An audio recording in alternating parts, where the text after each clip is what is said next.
ఇక్కడ ఒక చిన్న స్టోరీ చెప్పాలండి.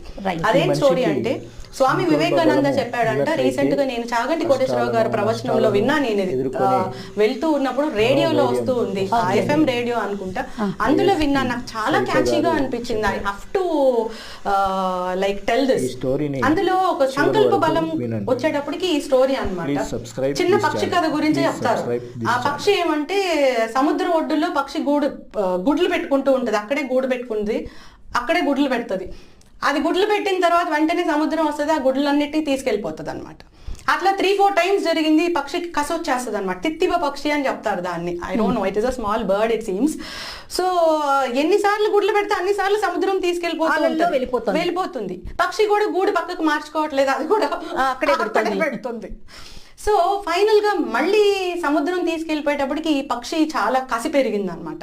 ఏం చేసిందంటే, నా గుడ్లని నువ్వు మాటికి తీసుకెళ్ళిపోతున్నావు, నీ మీద నేను దాడి చేయాలి, నేను మట్టితో కప్పేస్తాను అని చెప్పేసి ఈ పక్షి ఏం చేస్తుందంటే సముద్రంలోకి వెళ్ళి సముద్రంలోనే తడిచి మళ్ళీ మట్టి దగ్గరికి వచ్చి ఆ మట్టిని తన చుట్టూ చేర్చుకొని సముద్రంలోకి వెదిలిస్తూ ఉంటది అనమాట. దానికి దాని హస్బెండ్, ఈ 2 పక్షులు అవి చేస్తూ ఉంటాయి.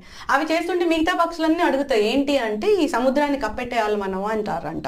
ఇది స్టోరీ నేను విన్నాను, రేడియోలో విన్నాను. సో అట్లా అన్ని పక్షులన్నీ ట్రై చేస్తాయి అనమాట. ఇప్పుడు ఎక్కడి వరకు చైతన్యం వచ్చేస్తుంది అంటే, ఇది మన పక్షి జాతి, మనందరం యూనిఫై అయిపోవాలి, యునైటెడ్ కావాలి, ఈ సముద్రాన్ని కప్పేయాలి. మన జాతిలో ఒక పక్షికి అన్యాయం జరిగిందంట, గుడ్లు తీసుకెళ్లిపోయిందంట. తర్వాత వాళ్ళకి అసలు రీజన్ కూడా తెలియదు, మన వాళ్ళకి అన్యాయం జరిగిందంటే. సో ఇది వెళ్ళి ఎక్కడి వరకు వెళ్తుందంట ఆ స్టోరీలో, గరుగ్మంతుడికి కూడా తెలుస్తుందంట. సో గరుగ్మంతుడు అనుకుంటాడంట, నేను పక్షిరాజుని, సో నేను కాపాడకపోతే ఎట్లాగా నా జాతిని అని చెప్పి గరుగ్మంతుడు కూడా వెళ్తాడంట. వెళ్ళి పెద్ద కొండలు తీసుకొచ్చేసి సముద్రంలో వేసేస్తాడంట.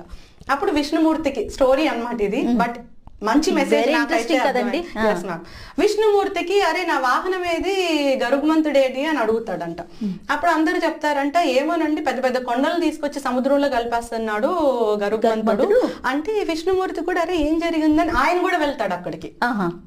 వెళ్ళి అడుగుతాడు గరుగ్మంతుడిని ఏం జరిగింది అని. గరుగ్మంతుడు ఈ స్టోరీ అంతా చెప్తాడంట. నా పక్షి జాతికి అన్యాయం జరిగింది, సో నేను కాపాడిపోతే ఎట్లాగా అని. విష్ణుమూర్తి అర్థం చేసుకుంటాడు.